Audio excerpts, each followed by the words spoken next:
திமுக ஒரு பெரிய பின்னடைவை சந்திச்சிருக்கு. தலைவரா இந்த தோல்விக்கு நானே பொறுப்பேற்றுக்கிறேன்.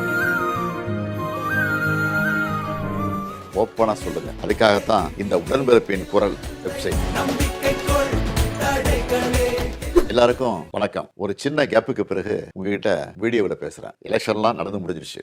2 வாரமா எல்லா வீடுகள்லயும் நியூஸ் சேனல் தான் ஓடிட்டே இருக்கு. அந்த அளவுக்கு பரபரப்புக்கு பஞ்சமில்லாம போகுது. 2026 தேர்தல் முடிவுகளை எடுத்துக்கிட்டா திமுக ஒரு பெரிய பின்னடைவை சந்திச்சிருக்கு. அதை நாம ஏத்துக்கிட்டு தான் ஆகணும். இது நிச்சயமா நாம எதிர்பார்த்த ரிசல்ட் இல்ல. இதுக்கு அவர் காரணம் இவர் காரணம்னு யாரும் யார் மேலையும் பழி போடாதீங்க. தலைவரா இந்த தோல்விக்கு நானே பொறுப்பேற்றுக்க. வெற்றி கிடைக்கும் போது எனக்கு தான் அந்த கிரெடிட் வந்து சேருது. தோல்வி அடையும் போதும் அந்த பழிய நான் தான் ஏத்துக்கணும். அதுதான் ஒரு நல்ல தலைவருக்கான இலக்கணம். சரி, தோத்துட்டோம், அதுக்கு நான் அதையே நினைச்சுக்கிட்டு முடங்கிட மாட்டேன். உடனே அப்டேட் ஆகி மீண்டு வருவேன். நம்ம எல்லாருமே அப்படிதான் வரணும். அதுக்கு உங்களோட ஆலோசனைகள், பரிந்துரைகள், ஐடியாக்கள் எனக்கு வேணும். எலெக்ஷனா இருந்தாலும் கரெக்ஷனா இருந்தாலும் உங்ககிட்ட தான் வந்தாகணும். மக்கள் தான் எல்லாம்.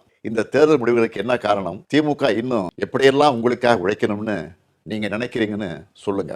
உங்களோட கருத்துக்களை ஓப்பனா சொல்லுங்க. அதுக்காகத்தான் இந்த உடன்பிறப்பின் குரல் வெப்சைட். இதுல உங்க கருத்துக்களை பதிவிடுறது ரொம்ப சிம்பிள். உங்க வாய்ஸ்லயே பேசி கருத்துக்களை சொன்னீங்கன்னா அதுவே டைப் ஆகிடும். நேரடியா நீங்களே டைப் பண்ணியும் சொல்லலாம். நீங்க பேப்பர்ல எழுதி அந்த போட்டோவை அப்லோட் பண்ணலாம், டாக்குமெண்டா அனுப்பலாம். உங்க கருத்துக்கள் எனக்கு வந்து சேர்ந்துடும். அதையெல்லாம் படிச்சு பரிசீலிச்சு நம்ம அடுத்த கட்ட நடவடிக்கையை வடிவமைக்க போறோம். நம்மளோட அணுகுமுறை, சிந்தனை, செயல்பாடு எல்லாத்தையும் மாத்தி ஆகும். காலத்துக்கு ஏற்ற மாதிரி எவால்வ் ஆகித்தான் ஆகணும். உங்க கருத்துக்களின் அடிப்படையில DMK 2.0 வரும். கட்சியோட எல்லா லெவல்லையும் தேவையான மாற்றங்களை செய்ய போறேன். இதனால அடுத்த 100 ஆண்டுகளுக்கும் இந்த இயக்கம் உயிர்ப்போடு இயங்கும், உங்களுக்காக இயங்கும். உடன்பிறப்பே, நீங்க சொல்லுங்க, நான் கேட்கிறேன்.